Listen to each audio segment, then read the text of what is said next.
Assalamualaikum warahmatullahi wabarakatuh. Selamat siang, salam sejahtera kita semua. Kenalkan, saya Irwandi, SPMM dengan IDN 1022027201. Saya dosen di Universitas Nahdlatul Ulama Sumatera Barat, Prodi Budidaya Perairan, dan saya mengampu mata kuliah Manajemen Perikanan, Air Tawar, Payau, dan Laut. Teknik pengajaran adalah tatap muka dan online. Pada mata kuliah ini memiliki bobot 3 SKS dengan deskriptif singkat dan luaran yang diharapkan adalah pengelolaan potensi dan prospek perikanan budidaya air tawar, payau, dan laut, penggunaan teknologi serta analisis ekonomi usaha dari budidaya air tawar, payau, dan laut. Metode perkuliahan menggunakan teknik DII, itu Delivery, Interaction, dan Assessment. Delivery adalah dosen menyajikan materi kepada mahasiswa, kemudian interaktif, adanya komunikasi antara mahasiswa dengan dosen dan mahasiswa dengan mahasiswa. Assessment merupakan penilaian atau evaluasi proses perkuliahan. Media pengajaran menggunakan InFocus, Zoom Meeting, dan e-learning. Mahasiswa diharapkan mampu memahami beberapa hal seperti berikut. Yang pertama, memahami sejarah dan kronolog dalam mengetahui potensi manajemen perikanan. Yang kedua, memahami tata ruang perairan air tawar, payau, dan laut. Dan ketiga, memahami budidaya air tawar, lotik, dan tentik. Yang keempat, memahami budidaya tambak mangrove. Yang kelima, mampu memahami dan menguasai potensi budidaya ikan di jaring apung. Yang keenam, memahami dan menguasai potensi pengelolaan budidaya rumput laut.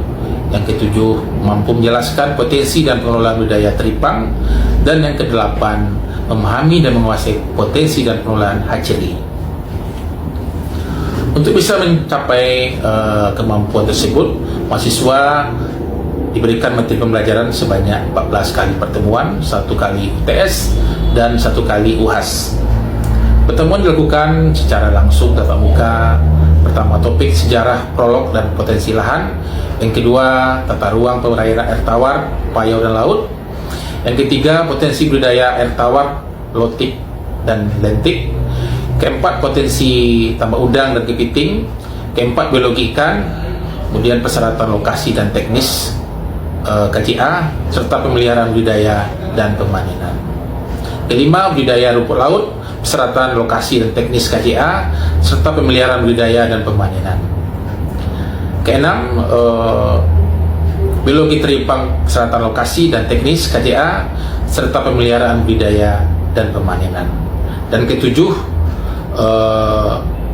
macam hatchery, persyaratan lokasi, pengelolaan usaha, dan teknis dan proses pemijahan. Setelah membahas gambaran kuliah ini, selanjutnya membahas tentang teknik pengajaran dengan tatap muka, diskusi kelas, problem based learning, pengajaran tatap muka. Setelah membahas gambaran mata kuliah ini, selanjutnya membahas tentang teknik pengajaran dengan tatap muka, diskusi kelas, problem based learning, pengajaran tatap muka, pembelajaran dilakukan langsung pada kelas, pengajaran diskusi kelas, mengajak mahasiswa berdiskusi mengenai materi pembahasan, menunjang pemahaman mahasiswa, serta kritis, dan pengajaran yang project based learning yang memfokuskan mahasiswa terlibat aktif dalam pembelajaran dan memecahkan masalah dengan memahami tantangan dan peluang dalam pembelajaran manajemen perikanan budidaya air tawar, payau, dan laut. Selanjutnya, asesmen pertama melakukan kontrak kuliah di awal perkuliahan. Selanjutnya, asesmen pertama melakukan kontrak di awal perkuliahan, menggunakan bobot perkuliahan, menilai melalui keaktifan mahasiswa dalam berdiskusi. Berikut pembelajaran saya di kelas.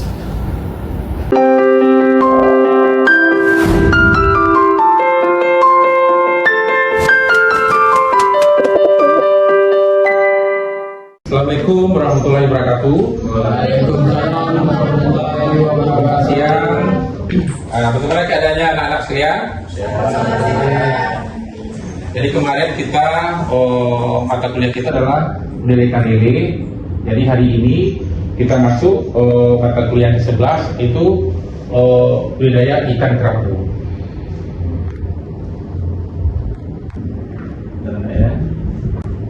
Latar belakangnya adalah ikan kerapu ini adalah ikan yang mahal dan penangkapannya masih di alam dan populasinya mulai berkurang. Jadi solusinya kita akan melakukan budidaya. Jadi jenis-jenis ikan kerapu ada kerapu macan, kerapu tikus atau bebek, kerapu cantang, kerapu sunuk, kerapu batik, kerapu kustang, dan juga kerapu balong, ada juga kerapu lumpur, kerapu ketang, kerapu gian, kroper, kerapu cantik, dan kerapu nipah. Selanjutnya, jadi ada kerapu macan, itu umurnya hingga 14 tahun, sangat tua, bisa sampai umur 4 tahun, kemudian panjangnya sampai 120 cm, hidup di perairan pantai berkarang, salinitasnya antara 30 sampai 33 ppt. Nah, kemudian selanjutnya ada syarat KJA atau kerabat jaring apung. Lokasi budidaya sesuai dengan peraturan kebijakan yang berlaku. Kemudian pemilihan lokasi sesuai dengan peruntukan lokasi atau lahan. Budidaya perikanan yang tertuang dalam rencana zonasi wilayah pesisir dan pulau-pulau kecil dan atau rencana tata ruang wilayah atau RT/RW untuk daratan di tingkat kabupaten atau provinsi. Kemudian yang kedua, syarat KJA-nya adalah adanya perizinan usaha budidaya sesuai dengan peraturan menteri. Yang ketiga itu peraturan lain terkait dengan aktivitas budidaya perikanan di pesisir, yaitu Undang-Undang Nomor 27/2007 dan perubahannya pada Undang-Undang Nomor 1/2014 tentang pengelolaan wilayah pesisir dan pulau-pulau kecil, yaitu larangan melakukan konservasi lahan atau ekosistem di kawasan atau zona budidaya yang tidak memperhitungkan keberlanjutan fungsi ekologi pesisir dan pulau-pulau kecil. B, yaitu Undang-Undang Nomor 31/2004 tentang perikanan dan peraturan pemerintah Nomor 60/2007 tentang konservasi sumber daya ikan, yaitu berpartisipasi melakukan konservasi ekosistem mangrove, padang lamun, terumbu karang, dan ekosistem lainnya terkait dengan sumber daya ikan, sumber daya perikanan, kelautan, dan perikanan. Kemudian syarat KJA. Yang kedua itu kelayakan lokasi untuk budidaya kerapu berdasarkan tipe perairan, kualitas air, dan akses ke kawasan budidaya, yaitu A. Tipe perairan terlindung dari ombak besar dan angin kencang sepanjang tahun. Yang pertama itu lokasi mempunyai topografi yang landai dan dasar berpasir. Yang kedua, lokasi dengan dasar perairan berupa tersebar karang hidup yang masih baik atau padang lamun sebaiknya dihindari untuk budidaya. Nah, siapa ada yang tahu di mana ada budidaya jaring apung untuk ikan kerapu? Di Kabupaten Agam, Pak, di Meninjau. Kalau Agam itu biasanya budidaya ikan nila, di sana ada banyak ikan nila, ikan mas. Nah, jadi kalau keramba jaring apung itu ikan kerapu yang banyak adalah di Mentawai dan pesisir selatan. Nah, di sanalah sentra-sentra KJA untuk ikan kerapu. Nah, kemudian juga ikan kerapu ini biasanya di Mentawai itu biasanya datang langsung membeli dari Hongkong biasanya. Nah, jadi untuk anda ketahui itu KJA ini untuk ikan kerapu ini memang fokus di dua dua kabupaten itu, karena di kabupaten itu banyak pulau-pulaunya. Dan itu terlindung dari ombak besar, karena untuk KJA ikan kerapu ini airnya harus tenang. Nah, kalau misalnya lautnya lepas, itu nanti akan susah nanti untuk KJA ikan kerapu. Kemudian KJA jaring apung. Jadi benih tebar ukuran 7 sampai 10 cm atau 15 gram beratnya. Kemudian berat tebar optimal 500 ekor per kubik. Jadi untuk pengisian benih ini makin kecil ikannya, pada tebarnya makin banyak. Nah, nanti kalau misalnya ikannya udah agak besar, nanti baru kita sortir. Kemudian pelebarannya pada pukul 6 sampai 8, kemudian sore juga antara 19 sampai 20 untuk menghindari stres. Nah, jadi semua ikan, bukan hanya ikan bukan hanya ikan kerapu, ikan lele, ikan nila, kalau bisa kita masukkan ke kolam, itu namanya aklimatasi ya. Nah, jadi adanya perubahan suhu itu perlahan. Karena kalau kita masukkan biasanya siang, ikannya biasanya banyak yang mati. Nah, karena perubahan suhu itu biasanya kalau siang itu kan suhu panas. Nah, itu akan menyebabkan ikan stres dan nanti akan banyak kematiannya. Kemudian memelihara ikan JA seluruhnya mengandalkan pakan buatan. Kemudian memelihara ikan JA seluruhnya mengandalkan pakan buatan. Nah, jadi di Maninjau juga ada itu seperti yang Anda bilang tadi di Maninjau. Itu Maninjau biasanya ikan nila, ikan mas. Kalau ikan nila biasanya itu memang pakannya biasanya memang pakan apa semua, pakan pelet semua. Nah, kemudian juga ada juga tuh yang lihat kemarin di Maninjau ada beberapa buah keramba yang diisi dengan ikan patin dan ikan lele.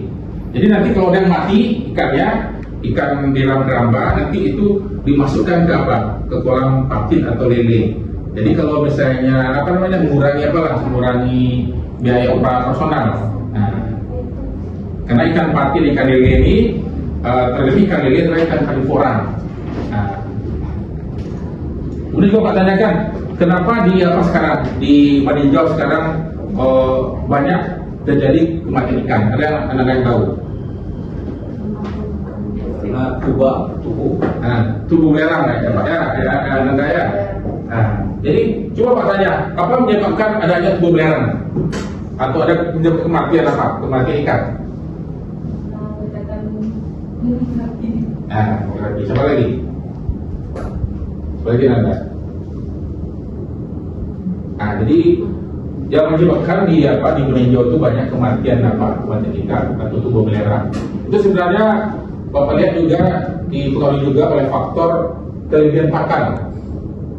Nah, jadi kadang-kadang petani ikan ini memberi pakan itu biasanya tidak sesuai dengan manajemen pakan. Jadi pakannya terlalu banyak dikasih, menyebabkan nanti pakannya bertumpuk di bawah. Nah, nanti masalah. Jadi di Maninjau itu dulu awalnya memang dulu sangat bagus sekali untuk budidaya. Tapi sekarang karena terlalu banyaknya KJA menyebabkan akhirnya sering terjadi kematian massal. Tercemar. Jadi seharusnya mungkin ada misalnya peraturan dari mungkin pemerintah mungkin dibatasi. Jadi KJA ini tidak boleh terlalu banyak. Nah, harus dibatasi. Jadi Bapak dulu masih ingat itu keuntungannya sangat luar biasa sekali untuk budidaya ikan di Maninjau, dan para lebarnya bisa banyak dulu. Tapi sekarang karena mungkin pengaruh belerang juga dan juga faktor airnya kurang bagus, akhirnya sekarang itu banyak petani keramba yang bangkrut dan banyak tidak diisi sekarang. Nah, dan juga sekarang pemerintah daerah sudah mulai sekarang membatasi KJA yang ada di Maninjau supaya tidak terlalu banyak. Nah, jadi mungkin masyarakat berpikir seperti ini. Jadi ikan ini untuk ikan lele itu bukan untuk ikan nila, untuk mencapai 1 kilo daging itu harus dikasih makan 1,2 kilogram pakan buatan. Nah, jadi masyarakat berpikir kalau kita kasih makan banyak-banyak, ikannya lebih besar. Nah, jadi mereka tidak tahu manajemen pakan. Jadi kalau misalnya makan berlebih, itu nanti kalau tidak termakan ikan akan turun ke bawah. Nah, itulah nanti menyebabkan tubuh belerang yang menyebabkan banyak kematian ikan, yang banyak mengakibatkan kerugian untuk petani ikan. Dan selanjutnya ya. Nah, ini untuk kualitas air.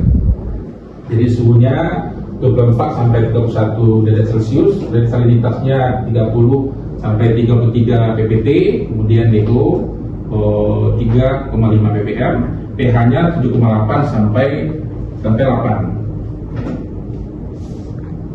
Kemudian metode keramba jaring apung. Ini adalah bagian dari KJA, itu rakit apung, kurungan, pelampung, jangkar. Kemudian lokasi yang dipilih bagi usaha pembelian ikan dalam KJA rakit tenang, terhindar dari badai dan mudah dijangkau. Maka Anda sudah pernah ke KJA? Dari Jawa ada Pak? Hah? Dari Jawa ada? Jauh. Belum pernah masuk, belum pernah apa? Belum pernah melihat secara apa? Lebih dekat, belum? Nah, sampai sudah. Nah, jadi kalau bisa nanti kita mungkin nanti melakukan apalah studi banding kita ke sana atau kita praktek lapangan ke sana, kita lihat bagaimana apa namanya sistem dari aku. Kebetulan memang Bapak ada tuh 2 orang itu pengusaha KJA di meninjau. Dan mungkin nanti kita bisa minta ke beliau, nanti kalau bisa Anda semua nanti mungkin bisa juga ke KJA melihat bagaimana seperti apa KJA itu.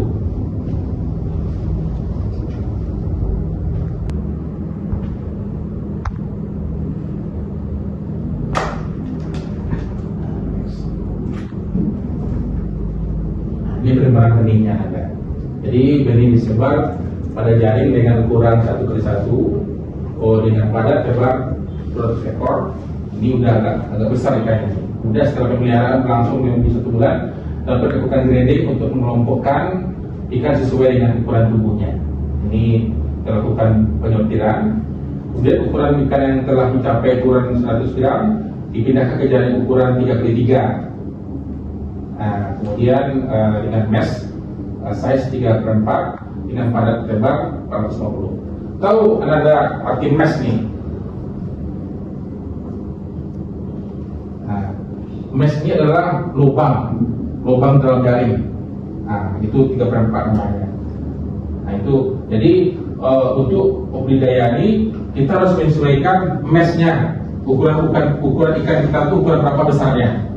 Nah, kalau ukurannya kecil, meshnya harus kecil. Kalau ikannya besar, meshnya harus besar.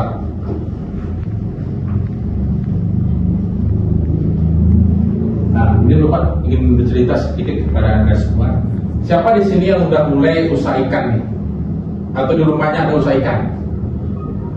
Ada nggak? Ada semua? Ada? Belum ada yang usaha ikan semua? Nah, jadi sedikit Bapak mungkin beri pengalaman ya. Bapak dulu tamat di SMK tahun 91. Itu Bapak udah usaha perikanan dulu, 91. Bapak udah mulai usaha budidaya waktu itu pembesaran ikan lele. Nah, kemudian tahun 92 Bapak udah mulai melakukan pembelian ikan lele. Kemudian Bapak udah tahun 94 Bapak udah bisa beli motor sendiri itu usaha pembelian ikan lele. 2 tahun setelah itu Bapak udah bisa beli mobil dulu 97 dengan usaha sendiri. Jadi kalau bisa anda semua ini udah mulai dari awal sekarang ini udah mulai usaha untuk apa? Untuk karena kita kan bidang perikanan nih.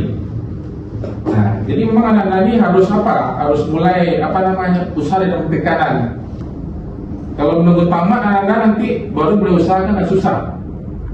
Jadi kalau bapak inginkan, kalau ingin anak-anak ini belajar, usahakan dari sekarang ini kita mempunyai usaha di bidang perikanan. Kemudian ikan kerapu merupakan ikan laut yang buas, karnivora, dan sifat kanibalisnya akan muncul bila kekurangan pakan. Jadi jenis pakan ikan rucah, pelet dengan protein tinggi nih, lebih besar dari 75%. Kemudian frekuensi dan waktu pakannya 3 kali sehari, yaitu pagi, siang, dan sore. Berupa ikan rucah segar, dosis, dan tergantung situasi. Jadi pemberian pakan nih, kita tidak bisa kita beri pakan nih sama saja dari awal sampai akhir nih untuk pemberian ikan nih. Di pengalaman Bapak untuk pemberian pakan nih, memang kita harus sesuaikan dengan keadaan ikan. Jadi misalnya ikan ini paginya dia biasanya masih bagus ikan ini, mungkin bisa kita kasih standar. Kemudian tapi kadang-kadang suhu berubah. Kalau kita kasih makan sesuai sama dengan dari pagi itu akan menyebabkan ikan ini pakannya bertumpuk lebih nih. Jadi memang harus kita sesuaikan. Dan juga pemberian ikan lele ini, Bapak kan petani ikan lele ini. Jadi kalau Bapak beri pakan itu Bapak lihat dulu ikannya, bagaimana kasih makan, apakah habis enggak? Tidak langsung kita kasih semuanya. Dia memang kasih makan ini, memang kita harus ada apa kita lah, perasaan kita lah dengan ikan.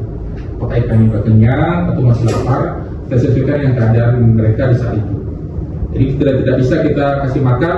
Misalnya hari ini kita kasih makan misalnya 10 kilo, besok harus habis 10 kilo, tidak seperti itu. Kita harus tergantung keadaan ikan.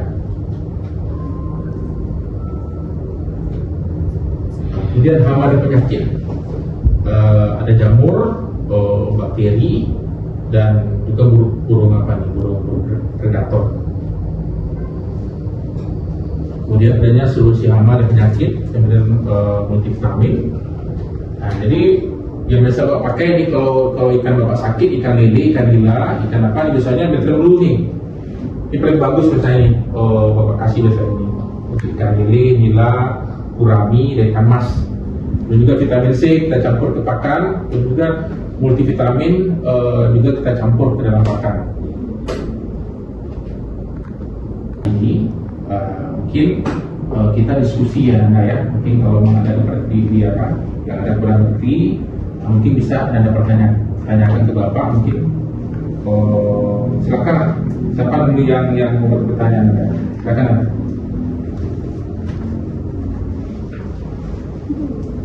Silakan. Anda dulu, ya silakan.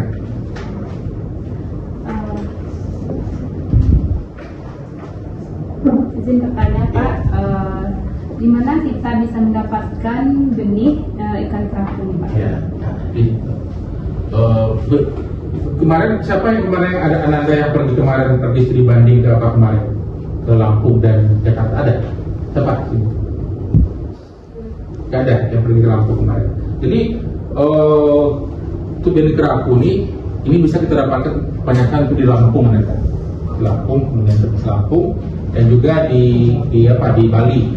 Dan kita juga sekarang udah ada nih di Telubu sekarang nih, ya untuk berikan apa nih, ikan kerapu. Nah, jadi ikan kerapu ini yang paling mahal adalah ikan kerapu bebek, itu paling mahal benihnya, karena memang harganya sangat tinggi sekali kerapu bebek. Nah, jadi udah pernah Anda di Telubu nih, melihat PBI belum? Nah, jadi mungkin ada beberapa catatan nih yang nanti Bapak pakai nih. Di sebelumnya kita absen kita dulu lah enggak? Ngomong isi absen dulu. Ini nanti ada berapa catatan Bapak nih ada. Jadi untuk apa? Untuk praktek lapangan. Kalau bisa Anda juga studi dibanding melihat tempat-tempat pembinaan ikan. Nah, dan juga juga KJA tadi ya, keramba jadi kampung untuk ikan nila dan ikan kerapu. Jadi untuk benih ikan ini Anda bisa kita dapatkan biasanya teman-teman di Lampung dan biasanya di Bali. Dan sekarang kita juga ada sekarang di Telubu.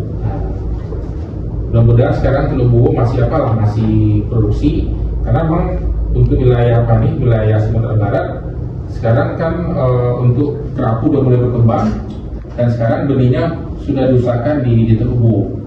Nah, ada lagi Nanda? Silakan. Iya. Kan ada budidaya ikan kerapu, budidaya yang tadi kan Pak. Iya. Iya. Di antara yang ketiga itu mana yang paling menguntungkan Pak? Nah, jadi dalam budaya ini ada budaya ikan nila ya, ada budaya lele, juga ada udang ya, payau, ada juga kerapu. Jadi kalau menurut Bapak itu semuanya menguntungkan, tergantung modal kita. Nah, mana modal kita yang ada. Kalau misalnya untuk budaya ikan lele, ikan nila itu tidak membutuhkan biaya yang terlalu banyak. Nah, dan Anda bisa melaksanakan mungkin di rumah di usahanya. Nah, modalnya kecil dan untungnya juga kecil. Nah, tapi kalau misalnya kerapu itu modalnya besar dan untungnya juga besar. Nah, jadi menurut Bapak nanti Anda bisa dulu mungkin coba budaya ikan ikan lele, ikan nila, semacam. Nanti kalau memang Anda nanti punya modal, bagus juga nanti dicoba untuk budidayakan apa kan kerapu ini. Nanti mungkin kita bapak bawa Anda nanti ke tempat-tempat bapak dulu nanti di Pasir Selatan, lihat bagaimana keramba dari kerapu. Nah, untuk apa? Untuk kerapu ini, karena bayarnya bisa pembelinya itu datang dari apa? Dari Hong Kong bisa beli langsung. Jadi kapal pembeli itu dia belinya di apa? Hidup-hidup ikan apanya? Ikan kerapunya. Jadi bayar langsung dari Hong Kong ke kapal besar, nanti ditimbang di keramba dan dibawa ke Hong Kong. Itu dalam keadaan hidup. Itu harganya luar biasa, 300-an sekarang untuk kerapu pipih. Ya. Jadi itu nanti tergantung kepada Anda semua bisa di bidang apa. Kalau Bapak nih fokus sekarang nih ke usaha lele Bapak nih. Bapak di usaha Bapak lele, mulai ada pembenihan, Bapak juga ada, pengolahan Bapak juga ada, pembesaran juga Bapak ada, dan pemasaran juga Bapak ada. Bapak kalau bisa Anda semua juga seperti itu. Ada usaha lah di bidang perikanan. Karena kalau mulai dari nanti udah tamat Anda nanti udah malu nanti mulai nanti. Jadi kalau sekarang Anda udah mulai bisnis, udah usaha nanti pas tamatnya tinggal melanjutkan. Ya. Jadi Bapak ingin Anda ini membuka lapangan kerja sendiri. Nah, butuh benih ikan lele sekarang. Karena Anda tahu sekarang pecel lele sangat marak sekarang pecel lele ya. Pecel lele sangat marak sekali. Dan Bapak juga miris sekarang untuk benih dan produksi ikan lele sekarang bukan Kota Padang lagi. Sekarang untuk budidaya ikan lele pembesaran sekarang yang pegang sekarang apa sekarang? Padang Beraman sekarang. Nah, jadi memang untuk budidaya lele sekarang udah mulai kurang apanya petaninya karena benihnya sekarang sulit dan sekarang budidayanya sekarang lebih banyak ke Padang Beraman sekarang. Nah, demikianlah mungkin mata kuliah kita hari ini tentang budidaya ikan kerapu. Mungkin untuk selanjutnya mungkin nanti kita kalau bisa nanti Bapak pakar kita studi banding ya atau ke lapangan. Bapak ingin membuat Anda semua untuk melihat bagaimana keramba dari kampung yang meninjau dan juga di kesempatan di banding. Nah, mungkin sampai di sini kuliah kita hari ini dulu. Assalamualaikum warahmatullahi wabarakatuh. Waalaikumsalam warahmatullahi wabarakatuh.